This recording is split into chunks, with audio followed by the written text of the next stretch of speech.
ইনকিলাব মঞ্চের মুখপাত্র শহীদ শরীফ ওসমান হাদী হারিয়ে যাবে না, তার রেখে যাওয়া মন্ত্র আমাদের কানে সারাক্ষণ বাজতে থাকবে বলেও মন্তব্য করেছেন প্রধান উপদেষ্টা ডক্টর মোহাম্মদ ইউনূস। শনিবার 20 ডিসেম্বর দুপুর 2:15টার দিকে সংসদ ভবনের দক্ষিণ প্লাজায় শহীদ ওসমান হাদীর জানাজা অনুষ্ঠানে অংশ নিয়ে এই মন্তব্য করেছেন তিনি। প্রধান উপদেষ্টা বলেন, আজ লাখ লাখ মানুষ হাজির হয়েছেন, পথে ঢেউয়ের মতো লোক আসছে। এই মুহূর্তে কোটি কোটি মানুষের চোখ এখানে, তারা তাকিয়ে রয়েছে হাদীর বিষয়ে জানার জন্য। তিনি আরও বলেন, প্রিয় ওসমান হাদী, তোমাকে আমরা বিদায় দিতে আসি নাই, তুমি আমাদের বুকের ভেতরে আছো।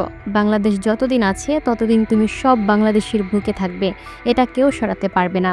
হাদীর কাছে ওয়াদা করতে এসেছেন জানিয়ে ডক্টর ইউনূস বলেন, তুমি যা বলে গেছো সেটা যেন আমরা পূরণ করতে পারি, সে ওয়াদা করার জন্য আমরা একত্রিত হয়েছি। সেই ওয়াদা শুধু আমার নয়, পুরুষানুক্রমে দেশের সব মানুষ পূরণ করবে।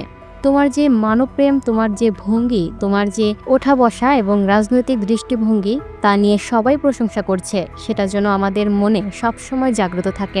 শহীদ হাদী কানে এমন এক মন্ত্র দিয়ে গেছে, সেটা বাংলাদেশের কেউ কোনোদিন ভুলতে পারবে না। উল্লেখ করে তিনি বলেন, চিরদিন আমাদের কানের পাশে বাজবে তোমার সেই মন্ত্র, বড় মন্ত্র হয়ে আমাদের জাতির সঙ্গে সংযুক্ত থাকবে। আমরা দুনিয়ায় সবার সামনে মাথা উঁচু করে চলবো, কারো কাছে মাথা নত করব না। সেই মন্ত্র তুমি আমাদের দিয়ে গেছো, আমরা সেটা পূরণ করে যাব।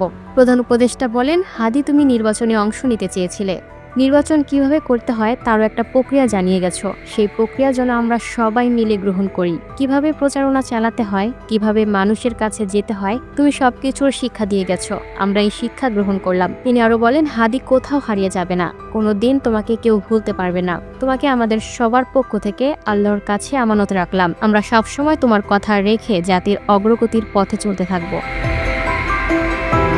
Lucky Akter, up to date news, Dhaka.